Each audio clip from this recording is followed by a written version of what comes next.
мој збор разговараме за влијанието на техниката, технологијата и вештачката интелигенција врз развојот еволуцијата на филмот. Исто така зборуваме за тоа кои се разликите помеѓу обична видеопродукција која што секојдневно ја следиме на различни платформи како што се социјалните мрежи или YouTube каналите и секако филмот како една од убавите уметности. Говориме и за тоа кој е реперот и критериумот за добар режисер и дали добар режисер е оној кој што ги задржува автентичноста на ликовите и репрезентативната средина или можеби повеќе се игра со фиктивното и виртуелното. Останете со нас и проследете го мојот денешен разговор со режисерот Максим Милковски.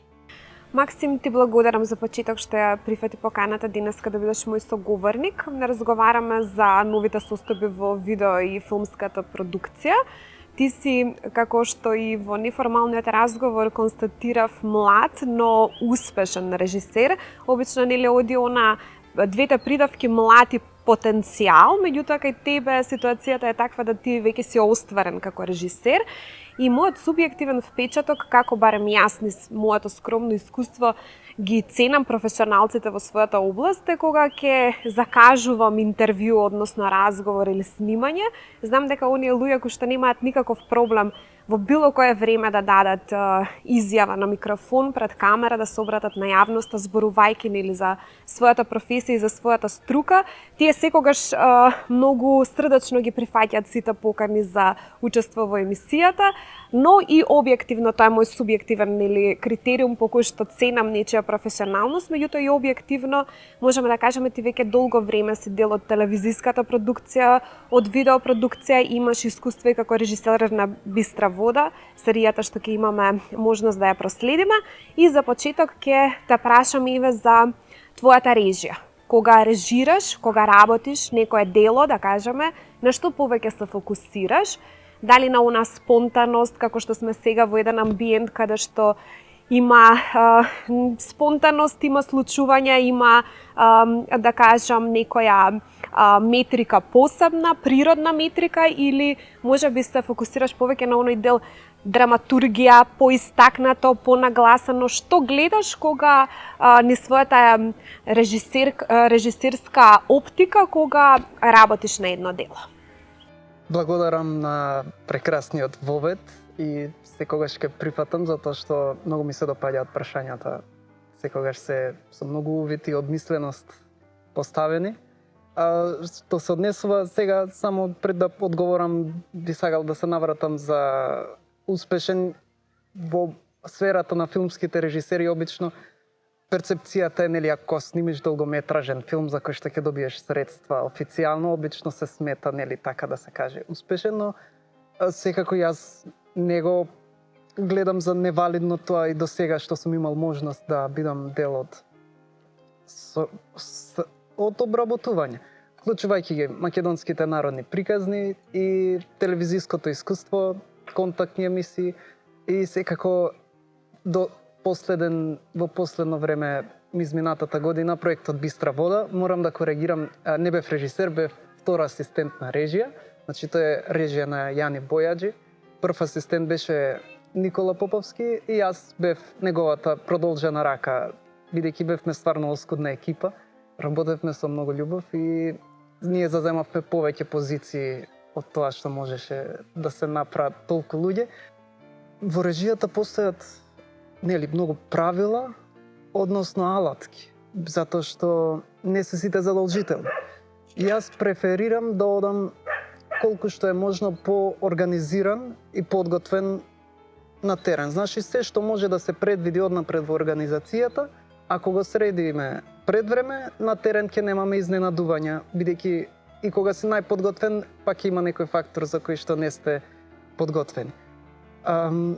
Меѓутоа, тоа не значи дека спонтаноста ја одбегнуваме, со тоа што јас ја охрабрувам спонтаноста на терен, актерите да го покажат своето, да дадат предлог, затоа што вистина е колку и да се подготвуваш, кога си на лице место доаѓаат идеи кои што од дома не секогаш ќе се проникнат, но пак колку е подобро подготвен режисерот и актерите се разбираат, толку посигурно ќе пристапите, затоа што ако режисерот го знае добро сценариото, подготви квалитетна книга на снимање или барем во глава да ги обмисли кадрите, како ќе изгледаат, да може да има можност да го дискутира тоа со директорот на фотографија за да знаат што ќе прават. И сега во идеални продукции имате можност и да направите тест на терен пред да снимате, пред да ги викнете актерите. Во други прилики, каде што е поограничена временски, помали буџети, мора на лице место актерите ќе ве чекаат на страна додека вежбаат текст, вие на лице место го осмислувате кадарот. Така сме функционирале многу пати. Спонтанноста ја охрабруваме на начин што се трудиме како режисер да го прават тоа до оној степен без да ја повредат приказната, без да отстапат од своите ликови, од форматот кој што е предвиден. И така е, режисерот, како што се изразувам, безбедносна мрежа да ги фати актерите ако отскокнат подалеку од тоа што треба. Обично на актерите им се поставува прашањето колку тие се доближуваат, идентификуваат со својата улога која што треба да играат во рамките на еден филм, еве ако зборуваме за филмот. Меѓутоа мене секогаш ми било интересно на прашање каква е позицијата на режисерот.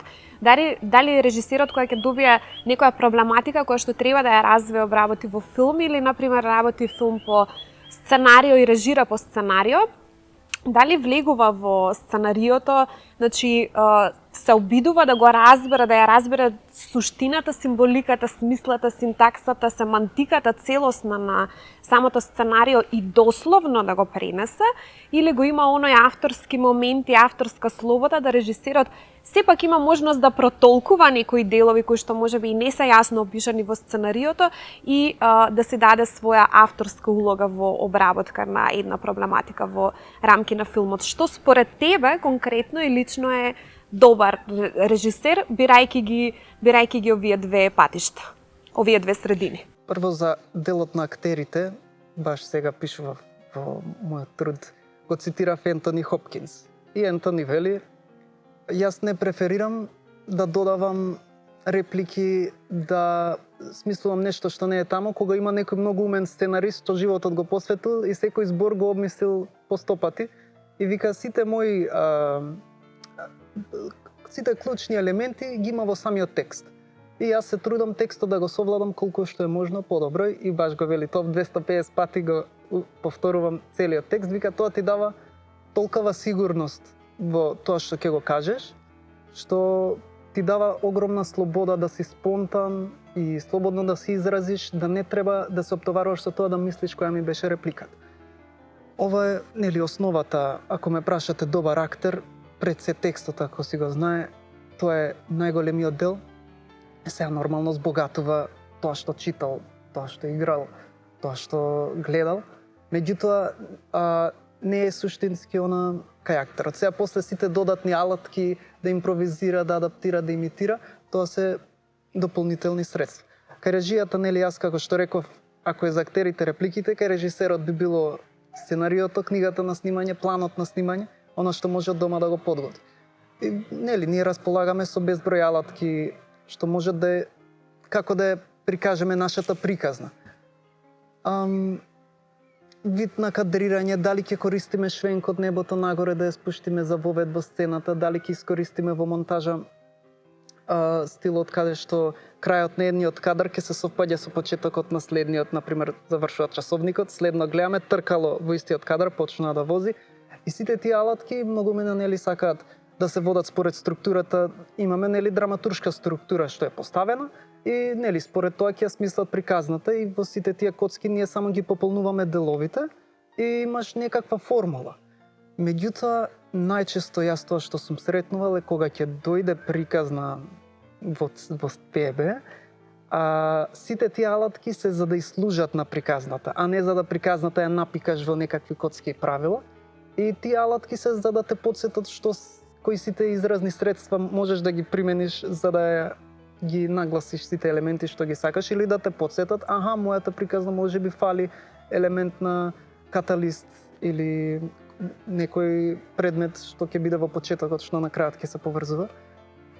И што се однесува поконкретно за одговор на прашањето, идеално е режисерот да го доживее сценариото. Многу често поуспешните режисери имаат опција да бираат кој сценарио ќе го обработат. Добиваат многу опции, тоа што ќе ги допре, веројатно, нели при првото читање оние ќе ја почувствуваат таа суштина, да и самите да посегнат да го разберат. Меѓутоа, нели не е секој случај да бираме и добра пракса е да се потрудиме да ја направиме својата така наречена детективска работа.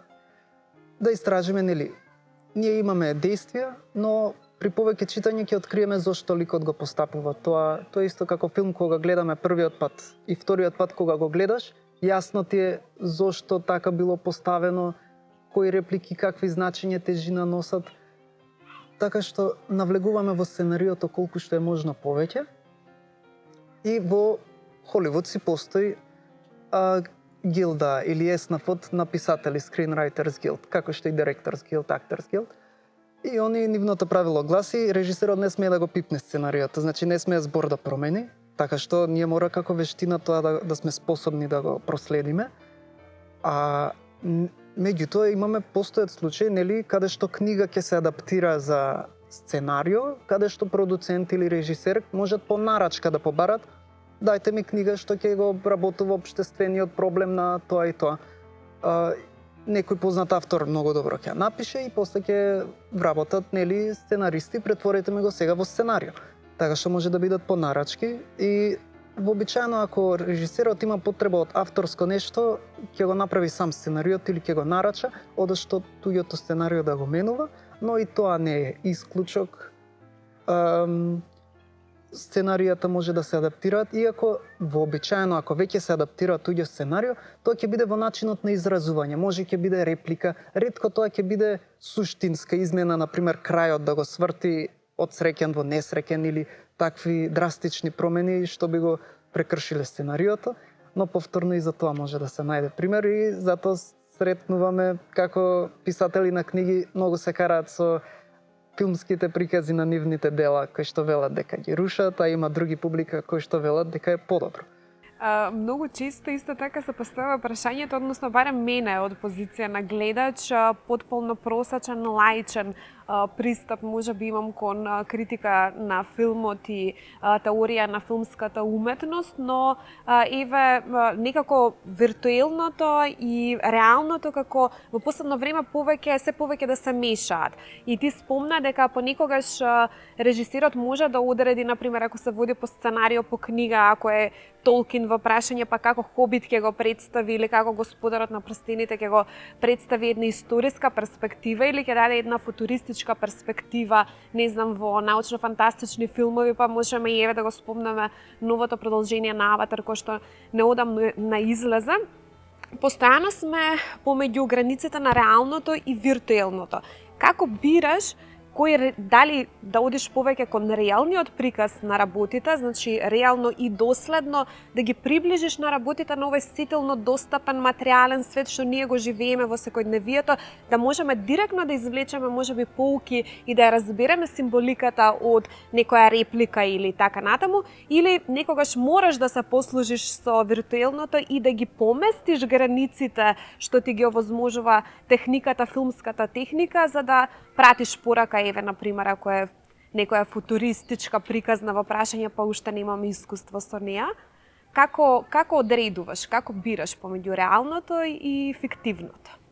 Режисерот нели зема заслуга како автор на едно дело, негова е визијата по која што се водат. Тоа е поставено како хиерархија заради комуникацијата да има некаков ред. Тоа не го прави режисерот нешто над другите, нешто повешт, позначен. Така што едно дело можеме сечија одговорност што е на сетот, затоа што секој придонел удел во тоа. И ние режисерите сме тука да го посведочиме од секој аспект создавањето на еден филм. Што се однесува до виртуелното, јас како дете не правев разлика, се губев кога гледав филмови или серии. Јас мислев, ова е животот. Јас ги доживував многу Еве, например, ситком, по-реално зборам, не за sci-fi. И јас мислев, така се понашаат луѓето и ќе заземев улога во училиштето како некој лик што сум гледал. Секако, колку подобро го разбирам филмот, целата уметност, толку ми е појасна дистинкцијата. Дали би било така ако не бев стручен за уметноста, не знам. Но верувам дека многу луѓе веќе кои се возрастни си ја прават таа дистинкција. Во однос на sci-fi светот, виртуелното, тоа е природната еволуција на филмот и има свои предности и недостатоци. Тоа што е главната критика е што се обидува и Камерон да го долови човечката експресија и тешко е да се достигне со сите ефекти, затоа што човекот природно како што зрачи, тоа не многу тешко да го реплицираме ние самите прецизно. Сега Джеймс Камерон има визија, например, најчесто неговите филмови се да се до конец прецизни како што ги замислува и некогаш е дури строг заради тоа кон своите, како што опишувале неговите соработници. Меѓутоа, увидот покажува дека дрскоста или љубезноста е прашање на режисерска преференција и стил, а не нешто задолжително за едно дело да биде успешно добро. Така што јас сум верувам во тоа дека, кога на терен постои, луѓето се чувствуваат прифатени и безбедно, имаат подобра способност да се фокусираат, да функционираат, одошто да бидат константно под притисок дека може да е подобро и при преголем отпор луѓето веќе доаѓаат до тоа да бараат начин да се смират, одошто да бидат прецизни работници. Дали можеме да го замислиме Аватар да го режирал некој друг режисер, а да не е Джеймс Камерон? Моето прашање е, со подамот на и самиот кажа дека тоа е природната еволуција на филмот и дека филмот некако навлегува во виртуелното и ги поместува своите граници, некако природниот процес на промена доаѓа од техниката, технологијата и сиот наплив на средствата за масовна комуникација што ги користиме денеска, се повеќе се зборува и за влегувањето на вештачката интелигенција. Тоа ми е многу интересно прашање, особено кога го работам и кога го дискутирам со уметници, доколку постои некој софтвер кој што би можел да пишува сценарио и да режира еден филм и да не да го добиеме филмот како краен производ, ние како крајни конзументи го гледаме во кино и така натаму. Можеме ли да препознаеме со сигурност дека во филмот нема авторски печат, дека тоа е дело на некој софтвер на вештачка интелигенција, или сепак сметаш дека авторството и оригиналноста на режисерот и на сценаристот е можеби малку загрозена со напливот на вештачката интелигенција? Каде е таа маргинална граница помеѓу оригиналноста во режијата во филмот и она што може да го направи обична комбинаторика на досега познати сцени од филмови, елементи и така натаму? Една убава работа во светот на филмот или играни серии е што секое дело секогаш ќе биде оригинално. Така што ако Джеймс Камерон не би го правел Аватар, не би бил истиот Аватар, би бил сосема поинаков. Вие да се обидете да го копирате едно дело, нема да успеете, а да не бидете оригинално. Актерите поинако ќе се изразат, може сценографијата за малку ќе биде поинака, така и имаме многу филмови што се на секои 20 години ги гледаме одново, па пак се интересни, пак се нешто ново.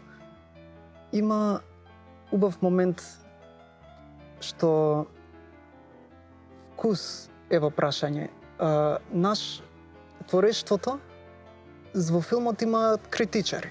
Вообичаено тоа е луѓе што најмногу изгледале најголем број на филмови и според тоа можат да создават некаква референтна точка за да ги оценуваат останатите филмови дали се добри, недобри. Ако еден филм ги испочитувал сите правила на драматуршка структура, техничка изведба, нема некакви случајни грешки кои што не биле намерни, тоа е автоматски добар филм. Дали ќе ти се допадне прашање на вкус. Имаме филмови, на еден сајт критиката вели 9, на друг сајт вели критиката 4. Ја мислам дека тоа е прекрасно, затоа што никој не може да ти каже во што да најдеш убавина, во што да уживаш, во што да ти побуди чувство на катарза.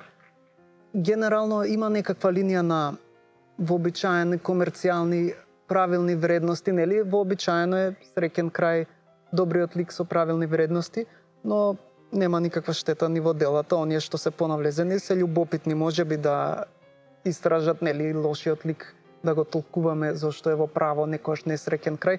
Тоа се различни вкусеви. И дополнителен доказ за ова е тоа што за секое филмско дело во светот има фестивал каде што ќе биде идеален за тој фестивал. Во смисла има толку многу фестивали за за многу специфични жанреви, многу специфични потреби, пораки.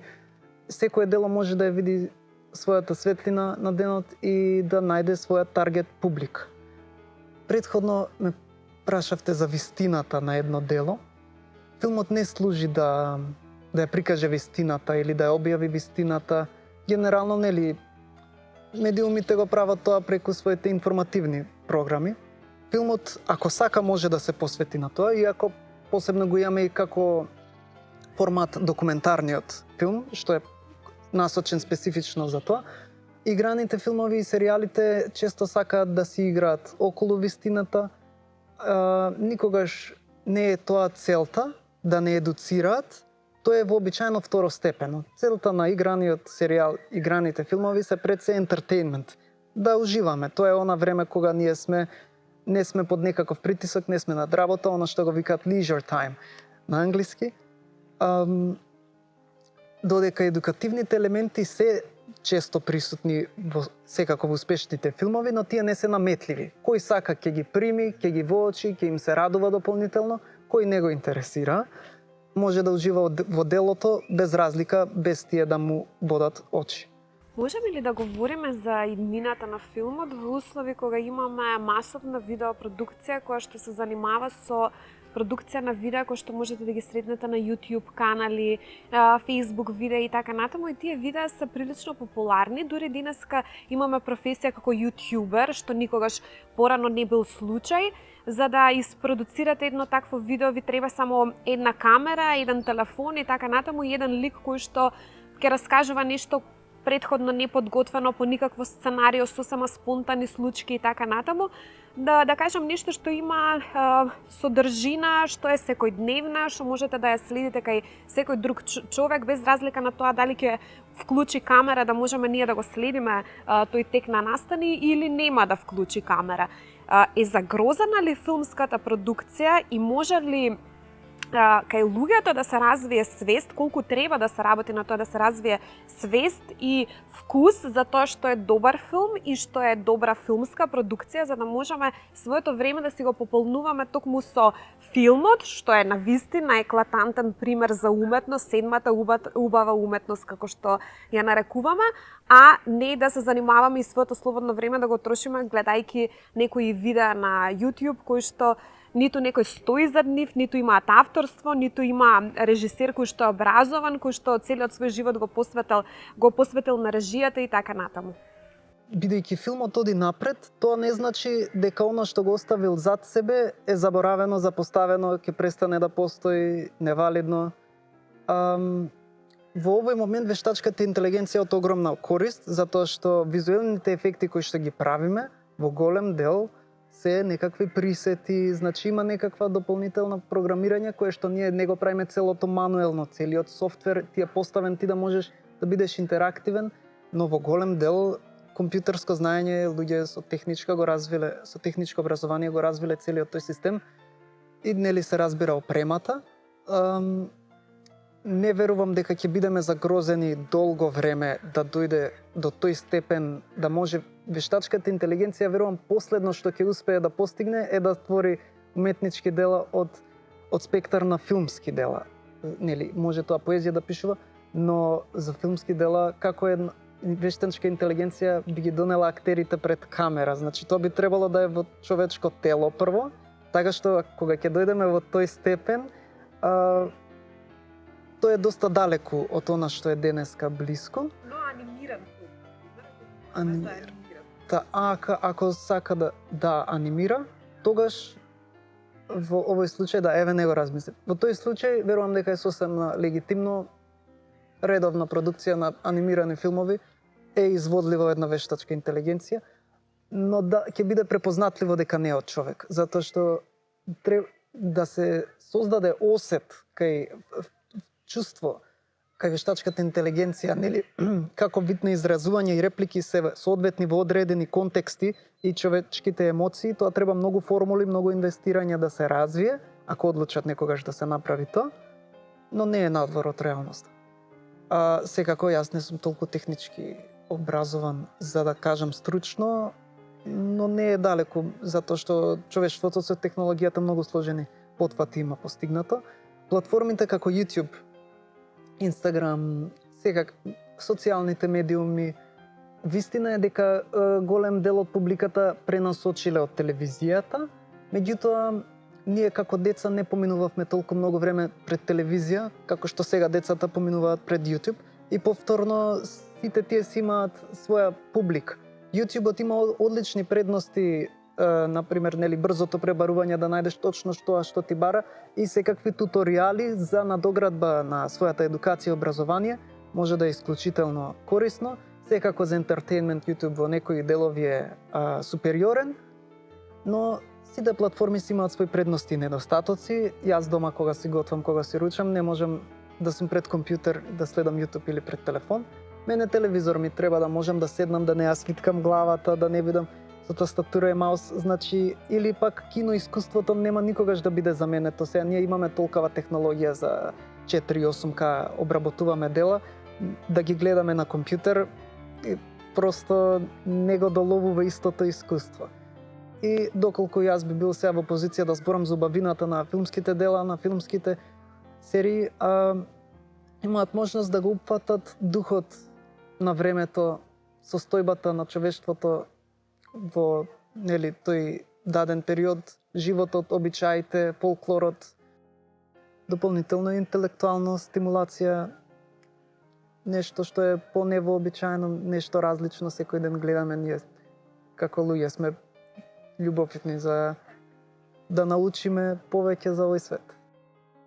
Така, се согласувам дека филмот, една од најубавите работи која што се врзува за филмот е тоа што има течение во времето, е временска уметност и ги има сите предиспозиции и можности да го прикаже временското течение, меѓутоа и да го репрезентира времето, нели, ако историски филм, како што рече ти, ако е документарен филм и така натаму, све, нели, зависи од жанровската одредба на филмот.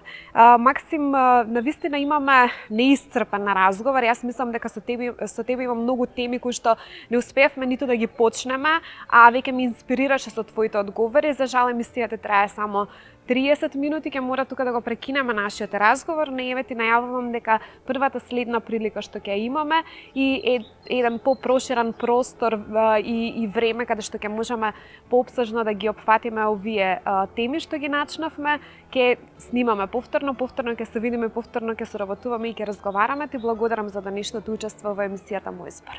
Благодарам на честа, на можноста, се согласувам, темите се неисцрпни, луѓе двајца кога ќе се најдат од таа струка на уметноста, никогаш не можат да останат доискажани, затоа што и цело време учиме нови работи, процесот има безбројни можности за дополнителни развој, сфери за кои што може да се говори. Ти благодарам уште еднаш и со задоволство ќе дојдам секоја прилика кога ќе има можност. Од денешниот разговор со режисерот Максим Милковски заклучивме дека филмот како една од убавите уметности останува да го задржува својот автентичен печат и својот суверенитет благодарение на историјатот кој што го има филмот, меѓутоа и благодарение на оригиналноста и авторството на сите кои што работат на продукција на филмот.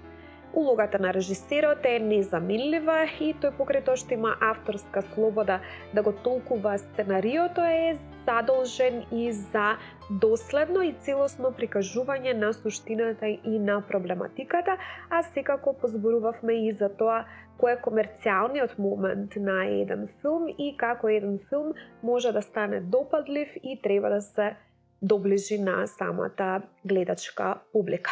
Вие следевте емисијата Мој збор на тема филмска уметност, а јас ви закажувам повторна средба веќе следната сабота.